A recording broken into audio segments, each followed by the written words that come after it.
There's insanity in the control room. I'm not happy.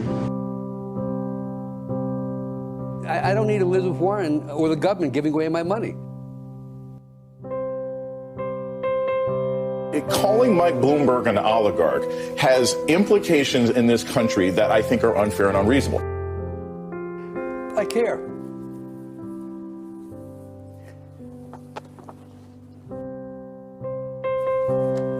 That's it.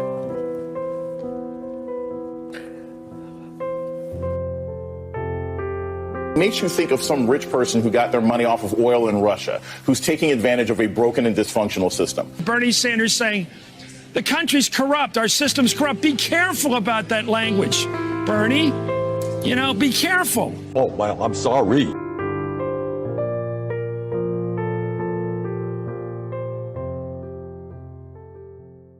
Wet ass P word.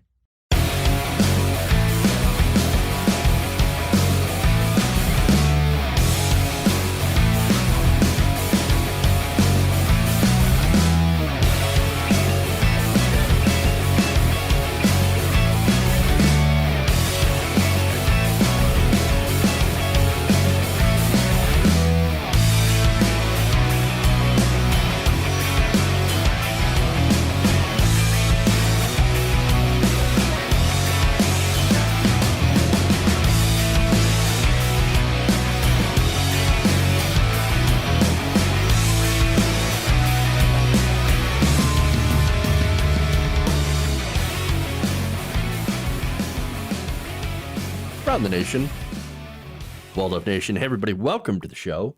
I'm your host, Jeff Waldorf. Welcome to another great show, another great Monday. Yes, look, I'm going to be honest. I got a case of the Mondays already. I wouldn't be shocked if you did too. So, all right. That said, we got a good show for you all today. We're going to talk about some interesting things. I'm actually going to do, I'm going to take a page out of the Fox News book today, and I'm going to make fun of spring breakers. This is new. I don't know when I got old, but it happened. I'm sorry, this thing keeps twisting on me. Kind of ridiculous. When it's supposed to be staying still. What is going on with this thing?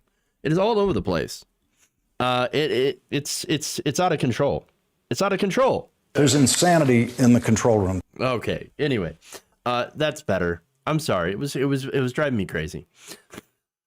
All right. So look, there's a good reason though that I'm going to go after spring breakers. In this case, it will not be a Fox News segment because this actually matters. All right. It's actually kind of important. It's COVID. It's COVID time. So we're going to talk about that. We've got more Trump supporters, people from a wealthy suburb not sending their best to the Capitol. Then we got the MyPillow guy, still working on it. The MyPillow guy, he's still dropping the whatever you want to call it. He's still trying to overturn that election. It's been a while, but he's got a new friend. He's got a new ally, and we're going to talk all about him. Fun times. We also have Trump's new social media. And look, here's the thing. We're doing Trump stories because somebody complained about me doing Trump stories in the comment section. So now I will do more Trump stories. This is what you get. This is what you get, people. I know. I'm terrible. Or anyway, so we're going to talk about that, and specifically his fans' reaction to it. Dumps. Big, massive dumps. Yes, big, massive dumps. True. And then we do have an important story as well, a new study on how much the rich are avoiding taxes. Fun. Always fun to see how much you are getting screwed, as usual. All right. I guess, before, actually, we'll get to it, but before we do that, please like and share the stream. Very, very helpful. Do I need one of those Bob Barker skinny microphones? I have so many microphones, I don't know what to do with them. I really don't know what to do with them. I have a lot that I have gathered up in my career. I actually do have a pretty long microphone. If ever this damn pandemic ever ends and I get to do like on the street stuff, that would be fantastic. Maybe that's something to look forward to in the future. Having a little microphone, do a little interview action. Maybe. I'm not gonna promise anything. But I have one of those, and I've got the other ones. And you've seen all the different mics that I have. All right. That said, yeah, it's a cool collection. It's an expensive collection too. I spent so much money on just trying to get the sound to be the best. All right. Display them on a shelf. I can do that. All right. Anyway. So, like and share the stream, super chats and all that stuff. Welcome. Hey, somebody's got to pay for all those mics, right? I'm kidding. I'm paying for them. You know that. Anyway, that said, let's dive into it. Let's start with spring break.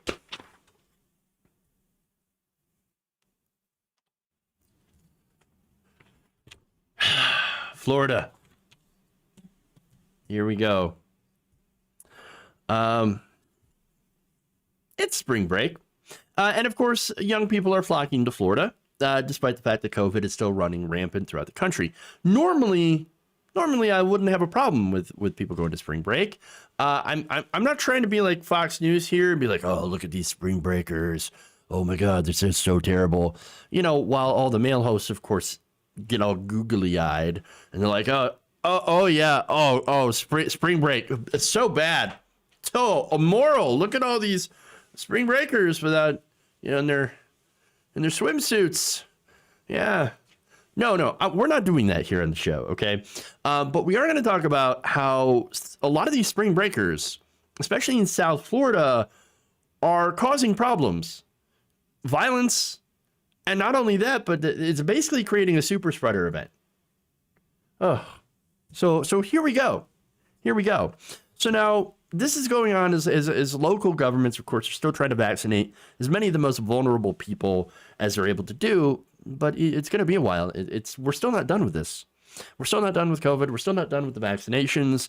There's still quite a few months away from actually having the vaccine, at least around the country, to be prevalent enough to have enough doses to inoculate everybody, regardless of your age. And so, all right, this can be a bit of a problem, a big problem. But unfortunately for us, that doesn't seem to matter to some of these students, as well as the governor, Ron DeSantis, who sure loves that sweet, sweet tourism cash.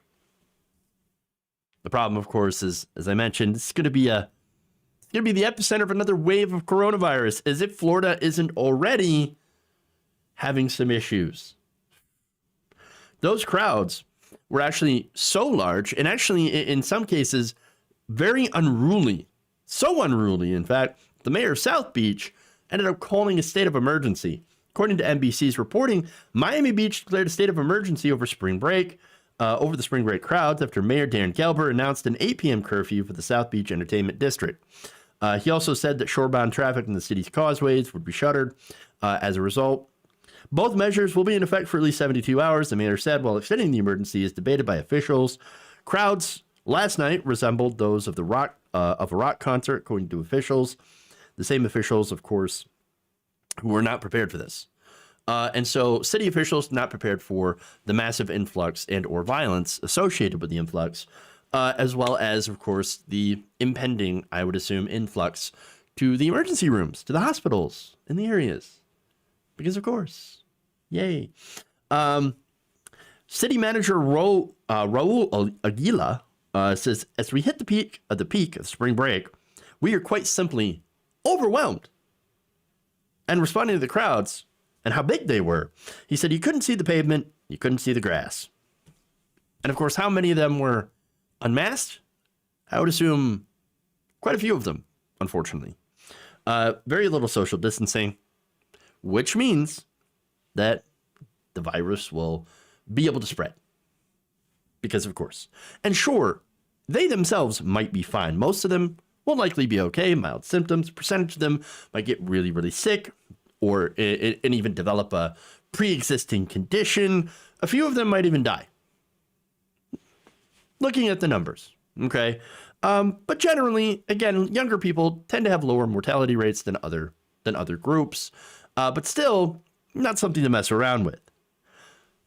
But here's the worst part about that. Speaking of not wanting to mess around with this, they might be fine, but they gonna bring it home. And this is the problem. To all the different places, all the different states, all the different schools, all the different colleges, bringing that virus home, spreading it to the staff, assuming, of course, because, you know, not all colleges have opened up. Not all states have opened up. The problem is we really do have like 50 different little countries going on when it comes to their reopening. So some places are open, some places are not open, and it really depends. And that's a problem when you're trying to get a hold of a virus that doesn't care about state borders, state lines, nationalities. It doesn't discriminate. It doesn't care. So yeah, that can be a real big problem. So now state figures have already shown that parts of South Florida have continued to be a hotbed for COVID-19 transmission. The state itself has surpassed 2 million coronavirus cases that we know of. Now, remember, the DeSantis government has been caught trying to hide the numbers, trying to fudge the numbers in order to get under target so that they could open up faster, so they could open up businesses. That's Ron DeSantis' whole thing. I'm going to open up Florida. Oh, great. And we're going to do that by hiding the numbers and firing the one data scientist and then trying to arrest her for putting out the actual numbers. So you add these people into that mix, into that volatile mix right there. And well, look, it's not going to be good. It's going to be not good at all. And while it's true that some businesses are shutting down, for example, the Clevelander South Beach Hotel did say that it was temporarily shutting down its bar and restaurant. Here's the statement the hotel said.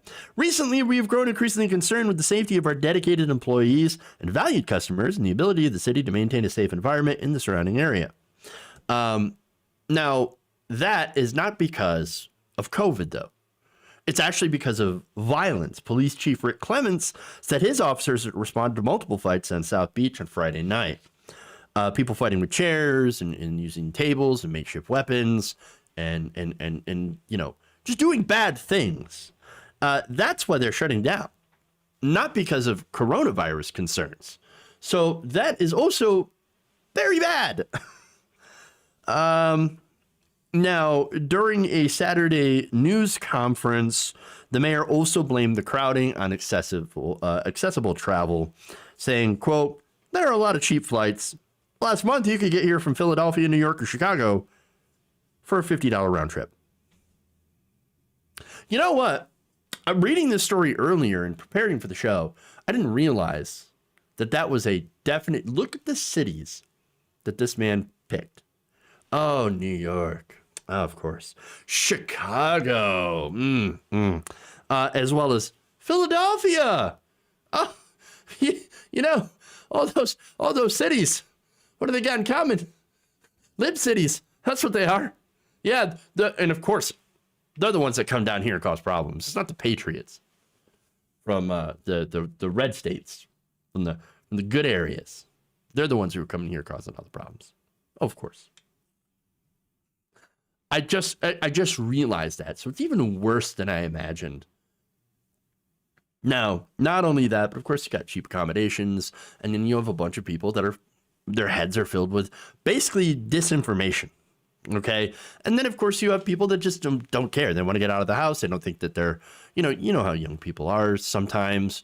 Some of them believe that, they're invincible, that nothing's going to happen to them. And, oh, they're going to be fine. They heard from Fox News, that the COVID death rate for, 18 to 24 or 25-year-olds, very low, very, very, very minuscule.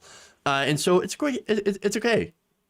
Not remembering, of course, how it's not just about them, it's about who they bring the virus home to. So now that, of course, has led to a lot of criticism.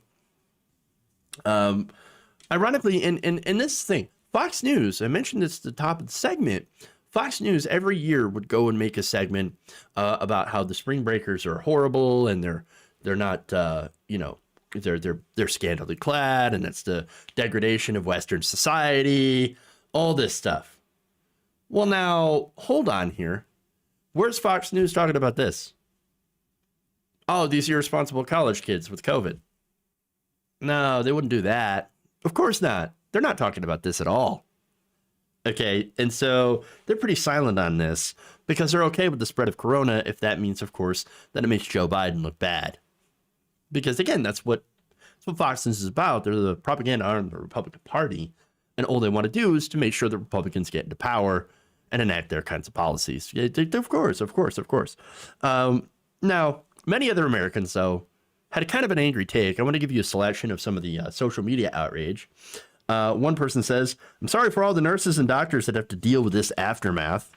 Another person says, "Grandpa and grandma, aunts and uncles, moms, dads, this is coming home to you. Good luck." Another person says, "This is not a COVID-related issue. It's because of stupidity. Restaurant brawl, shootings, and rampant crime. But don't worry, this will be the last year you see a spring break like this in Miami. They did the same thing Fort Lauderdale did and end spring break." I doubt that'll happen because spring break, money for the state of Florida. And then finally, one person says, "There's no cure for stupidity." True. Truth. All right.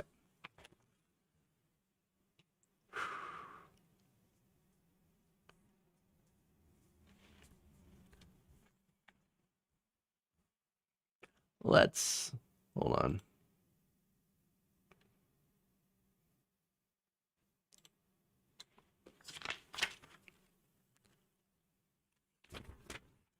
Moving on, let's go to some different news. Speaking of stupid, though, the theme.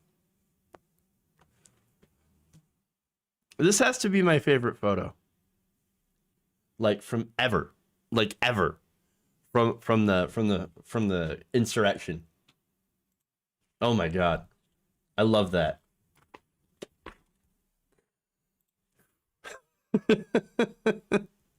Okay.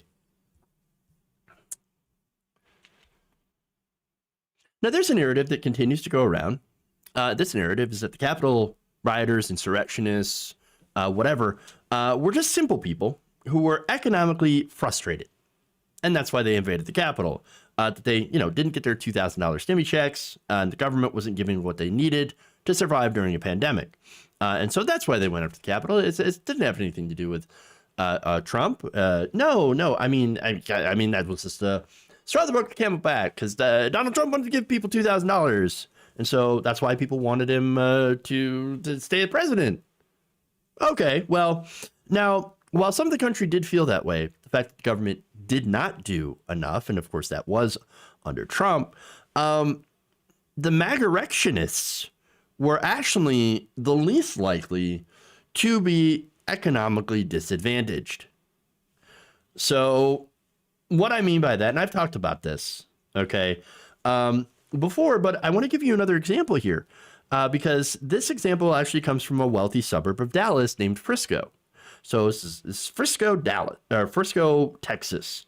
So that's actually a nice area known for quality schools, low taxes. Well, that sounds very nice. Certainly not a place full of people who are left behind by the establishment.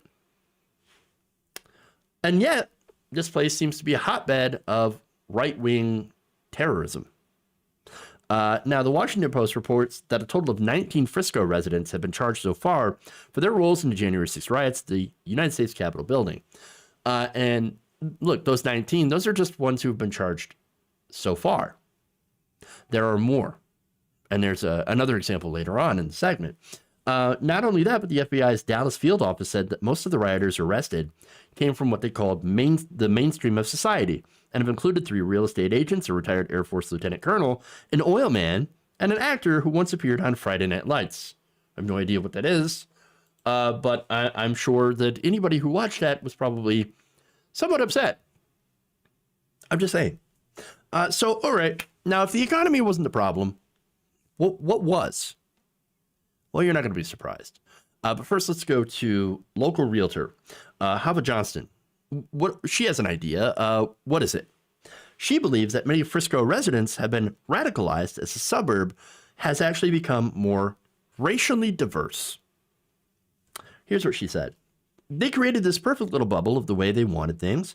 Now we got true diversity, and those Christian nationalists are afraid of losing their power. So basically, blacks, Latinos moving into the area somehow is for some reason has radicalized these white Christians, white Christian nationalists, and that's why, of course, or should say one reason why they wanted to keep Donald Trump as president.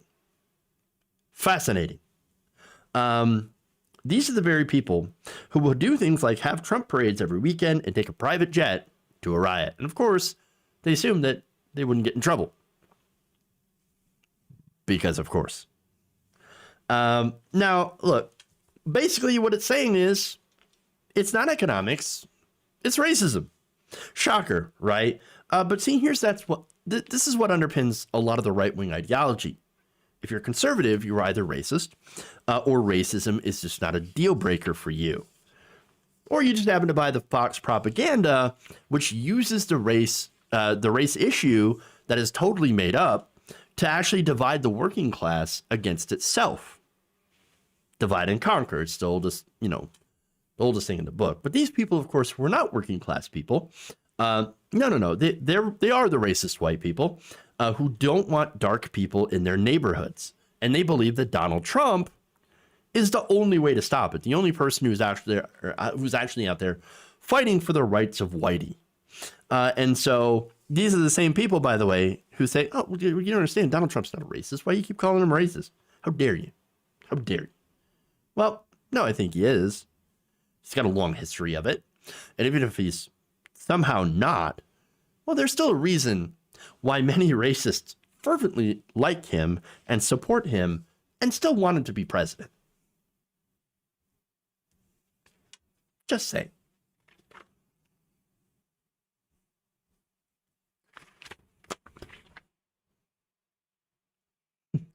All right. Jesus of brown Middle Eastern communists railed against the rich, priest of inclusion, decency, and living humbly. You mean he's not armed with a AR-15? Weird. All right. So let's go to the Satanic Panic guy. You're going to love this one.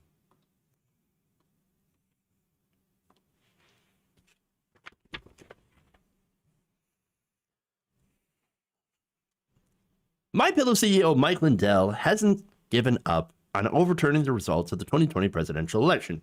And he is teaming up with a self-described expert on Satan to help him get the job done.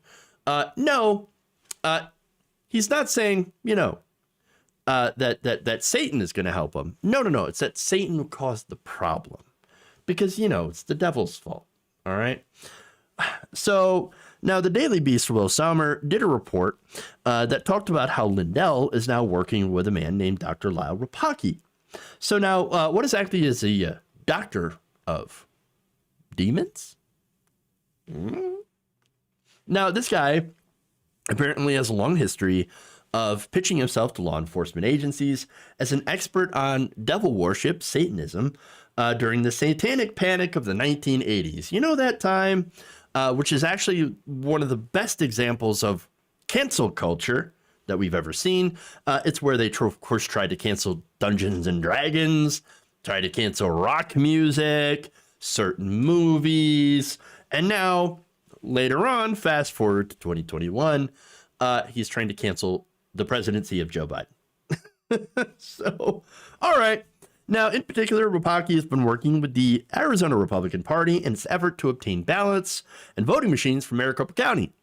So that's been something that My Pillow guy has been saying, show me the machines. I want to see the machines. I want to see that they're act. I've got the evidence. Oh, but wait, if you had the evidence, why do you need to see the machines? Weird.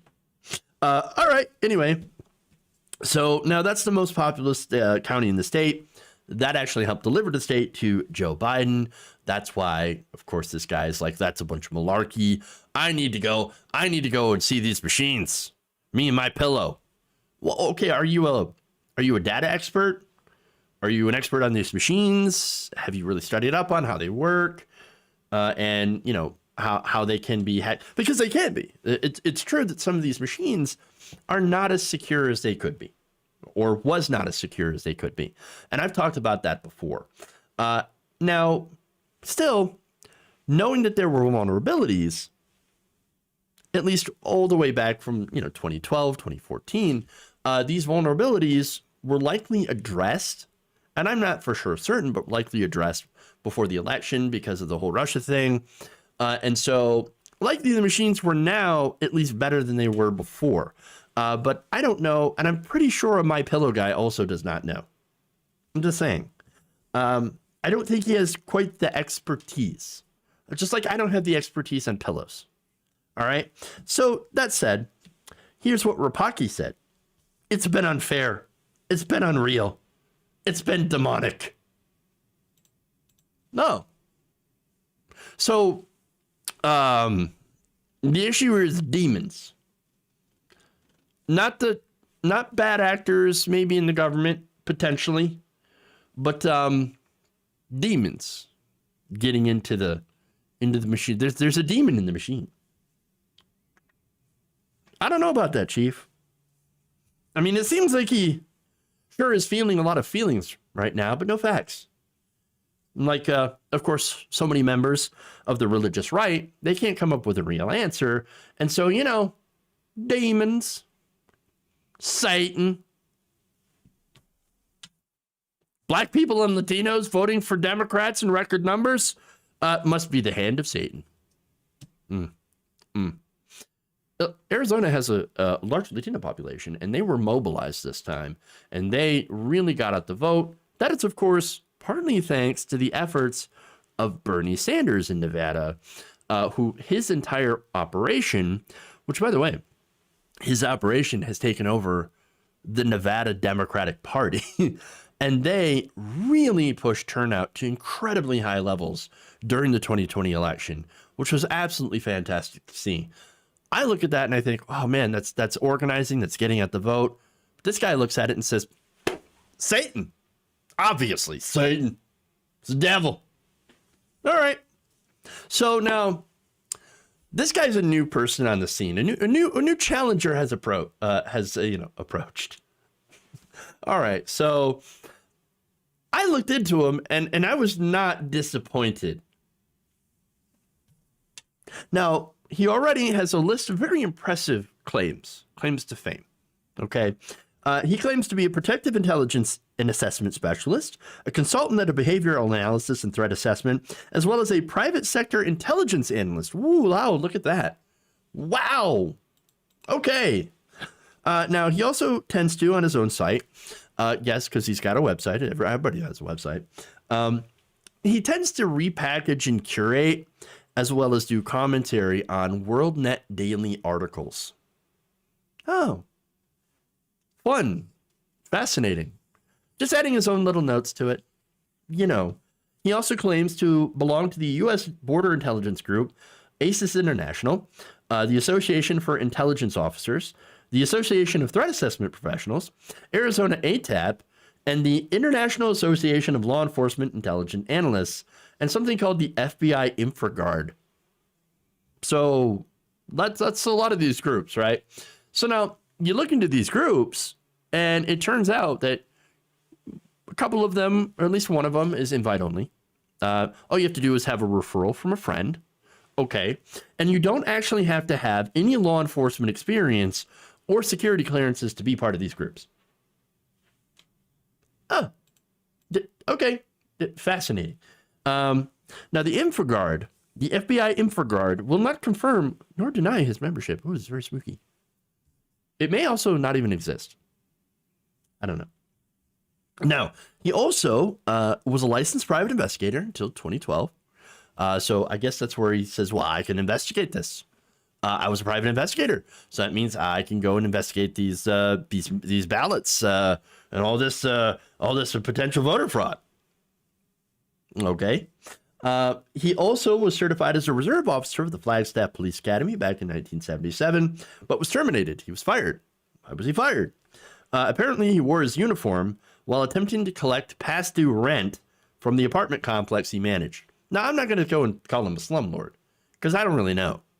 But generally, and again, I'm not saying that in this case, but you look at these ultra right-wing figures, a lot of them tend to be slumlords.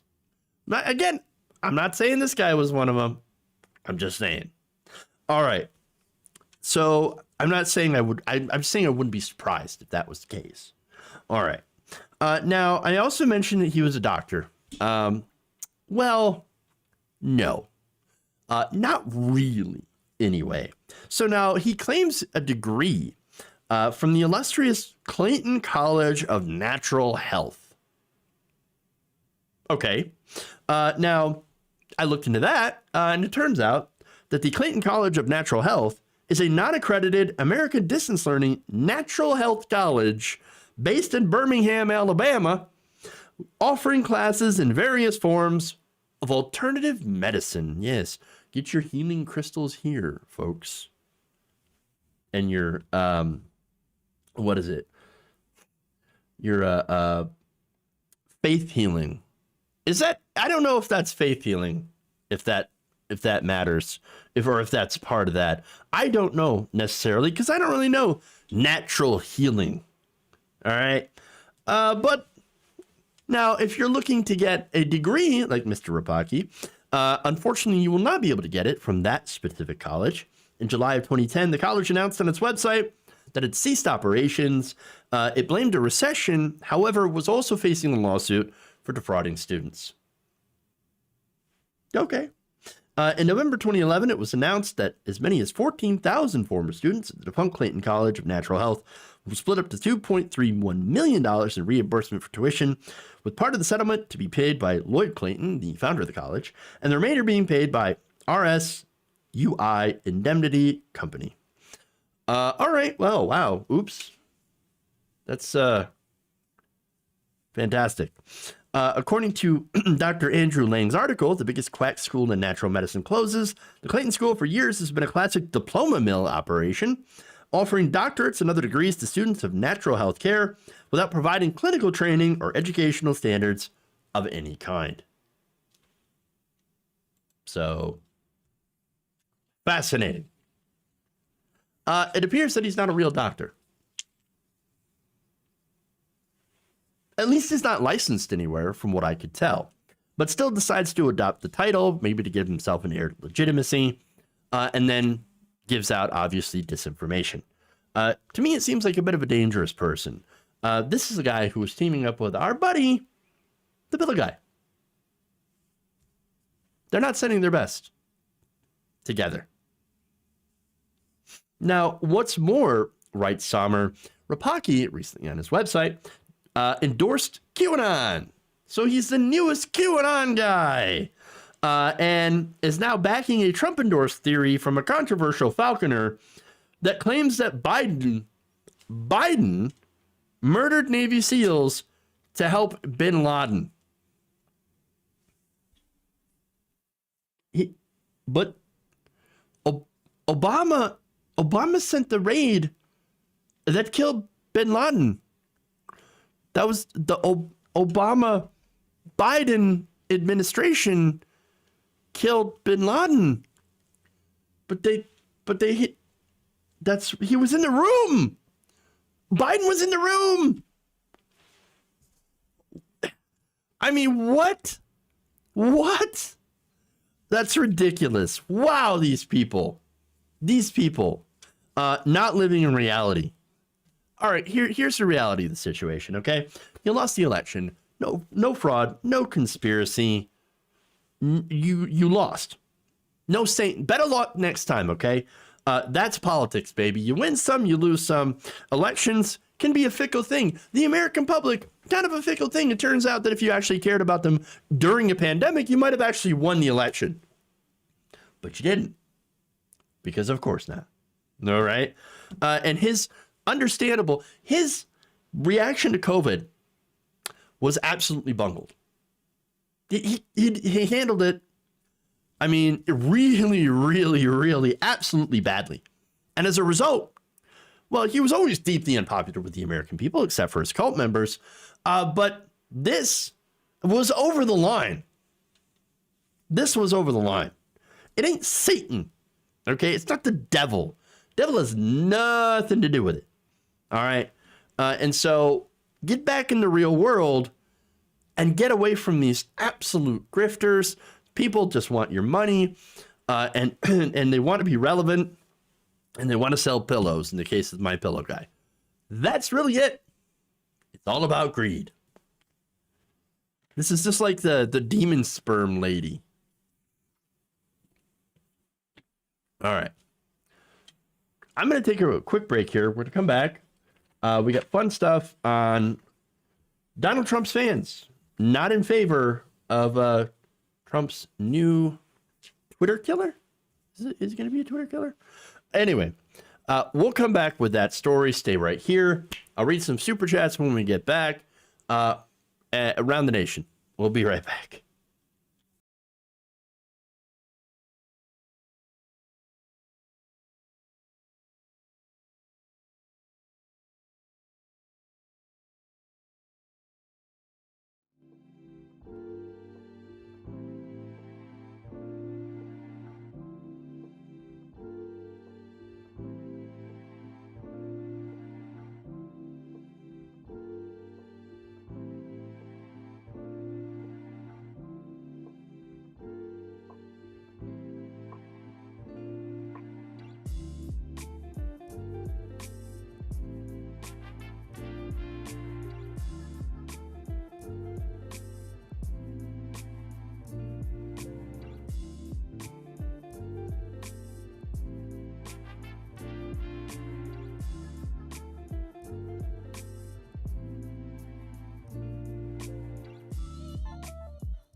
Who's got a hammer?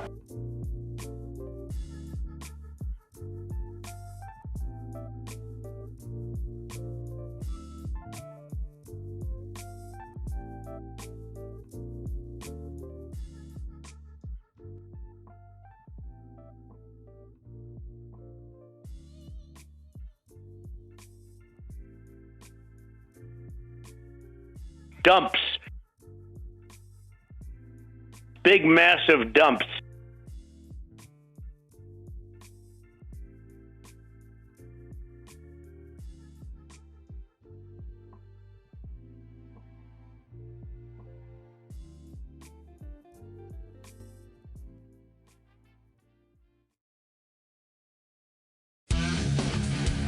like a shark, NATO, except with poop.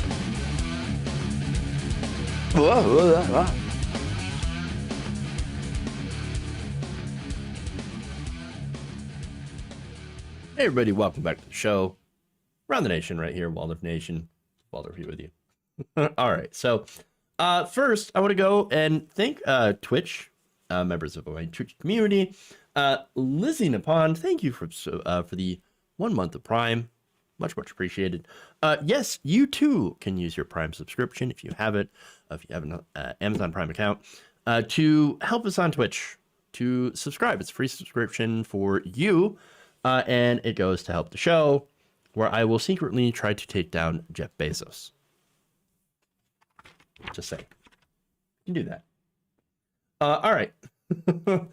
So, moving on here, we're going to go to our Super Chats. And what we're going to do is I want to thank Road Jedi, saying, just as I thought that I'm out, they pulled me back in. Trump news. It does that. It does that. I know. Let's see. And then thank you, Gabby Mathis, for the very kind Super Chats. Much appreciated. So, all right. Let's do it.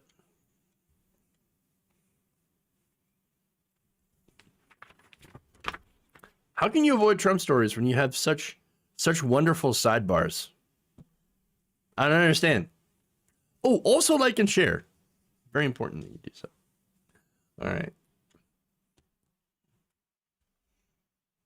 After being unceremoniously booted off both Twitter and Facebook for peddling rampant disinformation, former President Donald Trump wants to make his own social media platform with possibly blackjack and hookers.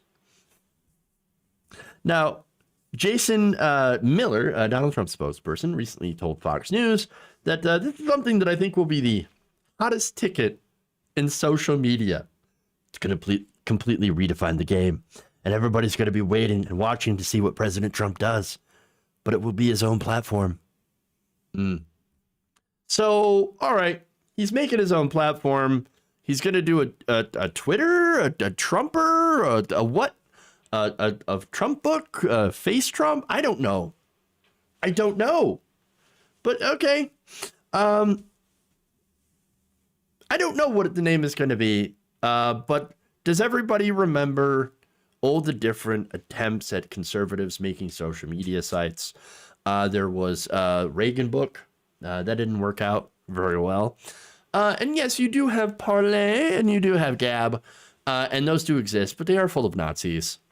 So that, a lot of people aren't really interested in those very fringe communities. And then, of course, there's 4chan, 8chan, whatever. I would just suggest to stay away from those altogether. All right, so anyway, that's what he's planning on doing. And so along with that, I would assume that he's trying to make a buck. All right. Few bucks from the rubes. Okay, whatever. I'm sure that was his plan anyway. But there appears to be a slight problem with this plan, with this rollout. It appears that Trump voters are not interested. Hell, you know what? Libs are more interested. I'm more interested in this because it would be a gold mine of hilarity. But actual Trump voters on the ground, they don't care. They're like, oh, is that it? Yeah, come join me on Gab instead. Me and my Nazi friends. All right. Now, Trump has been silent on social media after getting booted off Twitter and Facebook. Rebuffed efforts to join, platforms like Gab and Parler. But his expectations for a new platform, according to Vice's David Gilbert, may have been tempered somewhat if the reaction among his most ardent online supporters is anything to go by. On rapidly pro-Trump platforms, the news barely registered, and users preferred to talk about COVID-19 hoaxes because, of course, and Trump's statement about the border, according to Gilbert, who added that others on other platforms seemed nonplussed, with one person commenting, quote, couldn't give a rat's ass. Of course. According to Gilbert, on the Donald group in Gab, another pro-Trump platform, there was almost no mention of Trump's new platform. Right now, to be fair, the right wing is kind of jumping on Joe Biden's child prisons. So, there's that. Migration holding centers, right? Because there seems to be, a little bit of an issue with people coming to the border at this time that we are unprepared to handle. And so right wings all over that, they don't give a damn about Donald Trump's new platform. Now, Gab founder Andrew Torba did have his own response to the news, though, however, with a 5-word statement saying, best wishes, good luck. Hey, it can't be easy running a social media site. Just saying. All right. And now Gab, to a lesser extent, Parlay, of course, is again not only filled with Trump voters, but also literal Nazis. Not all Nazis, of course, but there's a lot of overlap, I would assume. Just saying. And Trump, of course, doesn't want to join those. Now, why would that be? Well, again, Donald Trump wants to make money, but also he might not want to have anyone to have power over him because he's feeling the sting of being banned from Facebook and Twitter. So that could be. But again, he also wants money. He can't help himself. You think a Trump social media site wouldn't involve some sort of pay scheme? Some sort of maybe paywall or a tip jar, maybe for some clout. Or, the sky's the limit for monetization on the internets. Okay. And that said, if he comes out with a model like that, well, that's going to really kind of show you that all he sees his fans for is basically just cash cow, which is essentially what I've always considered it. And his fans, of course, they bought into the cult of personality, but that doesn't necessarily translate into sales.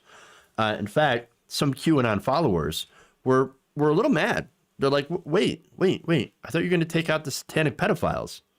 Instead, you're going to open a Twitter? No, that's not what you promised me. You promised to take down the establishment. You promised to take down the global cabal, the elite. And now you're just bilking us for cash and wanting to build up a social media site so maybe it could go public and people could buy into your IPO or something. I don't know. In fact, one person said, I thought he was coming back to be president. They said dejectedly. Of course. They still don't get it. I don't think they understand. They want him to come back to be president, but the only reason Donald Trump wanted to be president is so that he could make money, possibly run away from his debts for at least 4 to 8 years, maybe make enough money and get enough power and be insulated from that so that he doesn't go broke. That's what I see here. And look, when it comes to the QAnon hero worship, again, that's them projecting all their hopes and aspirations onto one person, and that person just happens to be Donald Trump, which is kind of super sad when you think about it. Super sad. He just wants to make money off you, and that's it. Understand, though, I actually think that that's fine. You get capitalism, baby. Make as much money as you want, but understand if you're one of those followers who think he's going to do something more, it's like if you think he's the Messiah, you think that he was there to fight the bad things? No. It's time to realize he ain't your Messiah. Never was. He's just another opportunist politician. Because of course.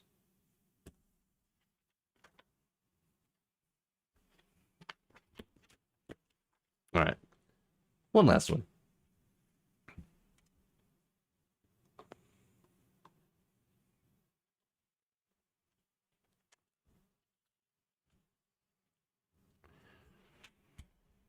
Yeah, you might be wondering how much in taxes the wealthiest Americans are avoiding. Well, it turns out a lot. Because of course. Now, according to a new analysis by IRS researchers and academics published on Monday, the richest 1% of U.S. households is estimated to not report around 21% of their income. 21%. That's a lot of money. Now, they do so by, of course, using complex tax avoidance strategies that allow them to outmaneuver the IRS. Now, the IRS, of course, has reduced staff, which means they're not doing audits of rich people. In fact, they tend to be doing more audits of poor people because it's just easier. Great. So now this report comes from two IRS researchers, as well as a man named Daniel Reck out of the London School of Economics, as well as Emmanuel Saez of the University of California, Berkeley. The new paper finds that 6% of the richest households' unreported income correspond to undetected sophisticated evasion, such as offshoring, pass-through businesses, and other tax avoidance tactics. From a policy perspective, our results highlight that there is substantial evasion at the top, which requires administrative resources to detect and deter. We estimate that 36% of all federal income taxes unpaid are owed by the top 1%, and that collecting all unpaid federal income tax from this group would increase federal revenue by about $175 billion annually.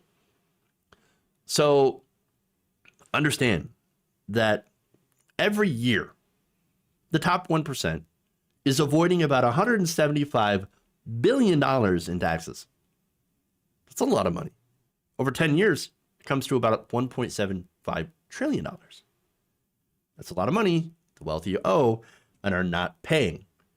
So, and of course, why would you pay it if you can get away with it?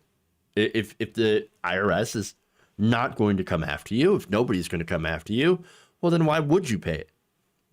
And technically, you'd be pretty dumb to do so. And so it makes sense that they would employ these strategies if there's no enforcement mechanism. Now, the paper continues by saying, there's been much discussion in the United States about the fact the audit rate at the top of the income distribution has declined.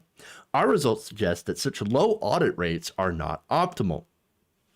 Well, to be fair, rich people buy politicians and tell them to never audit rich people. No. Audits are for the poor. And that's it. In fact, ProPublica reported in 2019 that in recent years, the IRS has audited the poor at around the same rate as the richest Americans. Now, when the IRS actually conducts them, the random audits do not capture most tax evasion through offshore accounts and pass-through businesses, both of which are quantitatively important at the top. As a result, the paper's authors note, the incomes of the wealthiest people in the U.S. and the country's overall inequality are significantly underestimated. They've underestimated it. Now, right now, in this country, inequality is at dangerously high levels. That's a big problem. In fact, income inequality in the U.S. is actually one of the highest out of the G7 nations, according to data from the Organization for Economic Cooperation and Development. It's actually worse than the UK, but not by much, to be fair. The UK is they're not good. They're doing pretty bad too. But the US, we're number one. We're number one. And in 2018, households in the top fifth of earners with incomes of $130,001 or more that year brought in 52% of all U.S. income, more than the lower four-fifths combined, according to the Census Bureau. By 1968, by comparison, the top earning 20% of households brought in 43% of the nation's income, while those in the lower four income quintiles accounted for 56%. Interesting. So now understand that in capitalism, there's always going to be a certain level of inequality. But when it gets to such a high level, when it gets this bad, bad things tend to happen. Like, revolutions. Take France, for example. They kind of have a history of guillotining the rich when inequality gets to a point of where it's actually at in America right now. We are at the point of inequality where the French would have already cut off all the leaders, the heads of all the leaders.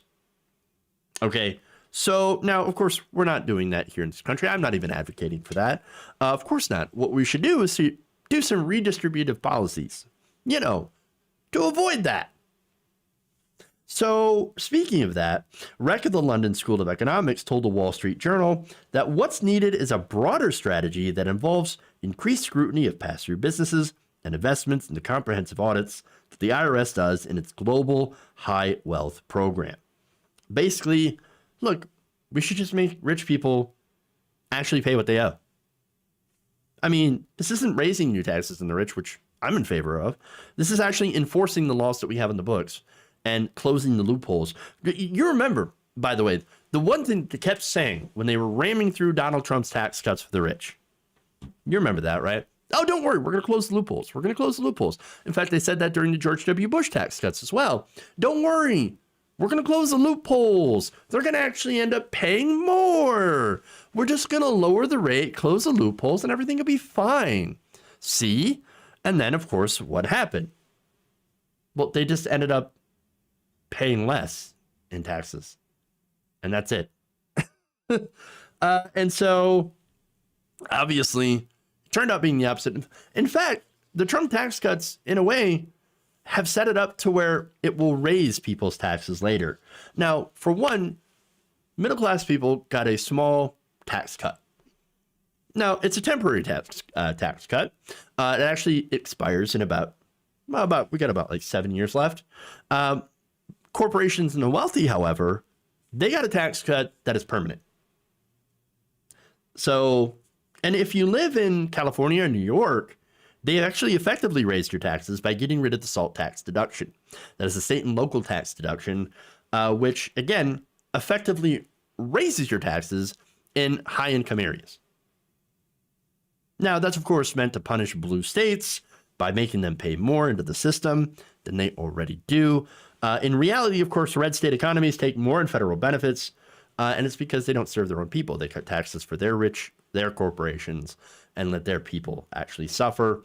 And so, as a result, a lot of these areas have much lower incomes and therefore don't actually pay into taxes because of such low income.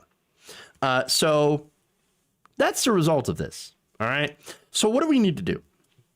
Well, the first thing is actually we should look into passing Ro Khanna's bill. So now Ro Khanna last month came out with the Stop Corporations and Higher Earnings from Avoiding Taxes and Enforce Rules Strictly Act. So now there's a reason that they come out with these really long, convoluted names, and it's because it spells cheaters, the Cheaters Act. I'll allow it. It's good. I like it. All right. Now, that legislation will provide the IRS about $100 billion in additional funding over a decade so the agency can more closely examine and crack down on tax evasion by the richest Americans. The bill would also invest in improvements to IRS technology, which is ancient, require audits of the richest individuals and corporations, and implement more strict income reporting requirements. All right.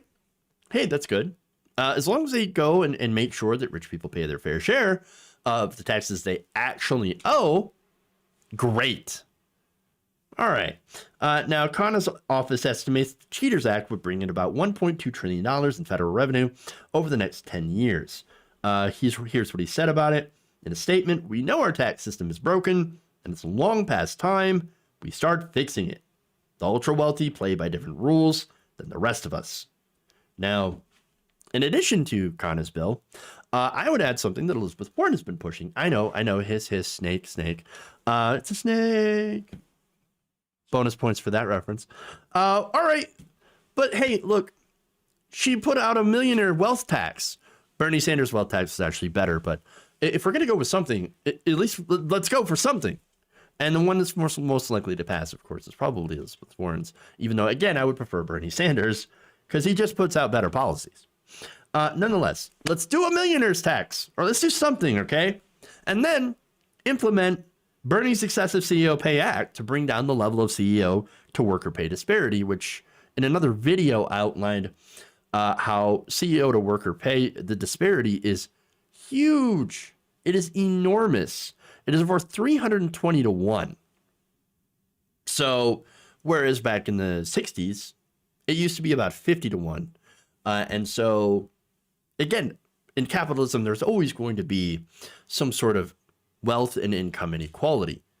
But it doesn't have to be this large. It doesn't have to be this big. It doesn't have to be this bad. We got to rein in the billionaires.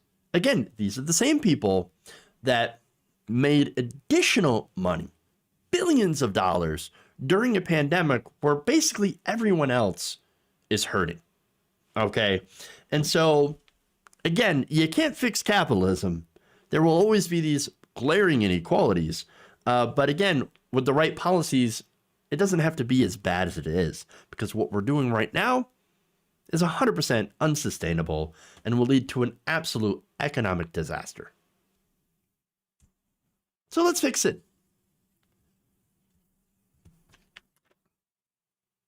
All right. The establishment, let's see. Hold on. Bernie has the answers. The establishment doesn't want to admit. True. Establishment was bought and paid for. Yeah, well, the establishment is the establishment because of the way the system is the way that it is. And when a new system takes over, that new system becomes the establishment. And what I want is an establishment that actually serves the people, that actually works for human beings and not corporations. Things won't get better with people like Biden. I know that. Some people will see a marginal improvement, for sure. But generally, things will generally stay the same. But I don't think there's any politician that really would fundamentally change the system away from what it is. Even Bernie Sanders, as good as he is, will still take capitalism and tweak it. And, you know, social democracies are fantastic. Nordic countries are great, but they still rely on that exploitative model of exploiting Africa, Asia, etc. And so it's the same problems of capitalism, even if it does favor the people who live there more than they do the corporations. And so, but you know, all that stuff. It's always a longer conversation when it comes to that stuff. That said, thank you for going around the nation with me today. Please like and share the stream. That's all that I've got today for the show. Let's go back here. All right. Katie Porter 2024 says Granny Dragon. All right. Yeah. Thank you all. Love you. And remember, change begins with you. Good night, nation. See you all later. Have a wonderful day.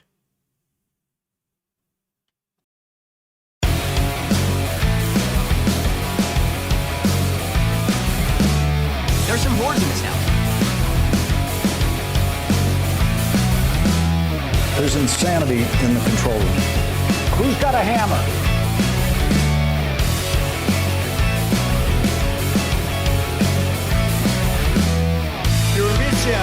Burmicia, they say, pronounce it Burmicia, a real beautiful company. Dumps. Oh, wow, I'm sorry.